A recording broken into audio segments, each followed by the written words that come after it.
how I got here in 2008, again, I was at Kitty Chai. I was like, okay, I'm done with cilantro. Like, I need to taste parsley.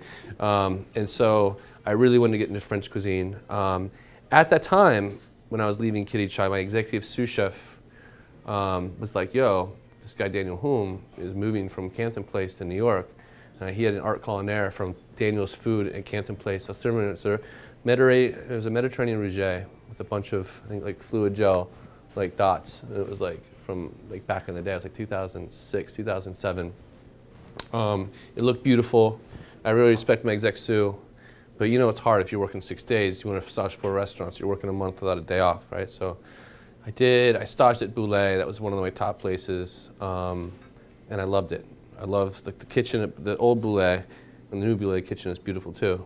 But you know, it was beautiful. It was French set up. You know, it was a beautiful Maltese suite.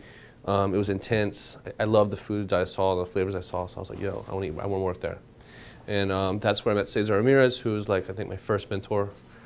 He's now the chef at Brooklyn Fare, and I worked with him for a little over 3 years. And so, yeah, I was at Boulet, and then Cesar was like, yo, I'm going to go open my own restaurant. I want you to be my meat cook. I'm like, absolutely. He was like my father figure in like my life, in terms of like, you know, it's an intense environment, and you have a mentor and you're learning from, and he's teaching you how to cook. I'm like, yeah, dude, I'm going to follow you to wherever you want to go. And so we opened a restaurant called Bar Blanc in the West Village, and this is before, obviously, where he's at now. And we were there a year together, and then he left there, and I was like, you know, Cesar, you'd never let you call him you chef. I'm not a chef. Maybe one day I'll be a chef, but you have to call him Cesar. But he's like, yo, 11 Madison Park's doing amazing food. It's like one of my favorite restaurants, like in terms of what they're doing. I'm like, yeah, I've heard that before, so like, I definitely need to check it out. And so I staged. I loved how organized it was.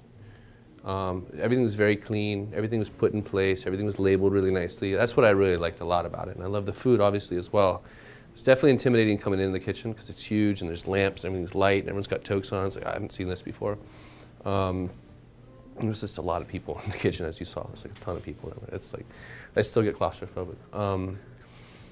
So yeah, I got the job. And it was 2008, and I applied at Per Se, and they were on their 2-week break. Jonathan Beno calls me when I'm at Bar Blanc still. He's like, yo, I want you to come in. I want you to do a stage. I think it will work out. And I'm like, no, you know, I actually accepted 11 Madison Park. He goes, oh, well, that's a good restaurant. Good luck to you. And then all my friends and family are like, dude, you're crazy. Go to Per Se. That's like, dude, the 4 stars. It's the best in the city. Like, do that. I'm like, no, like, I'm a man of my word. Like, I said I'm going to do 11 Madison Park. And it worked out.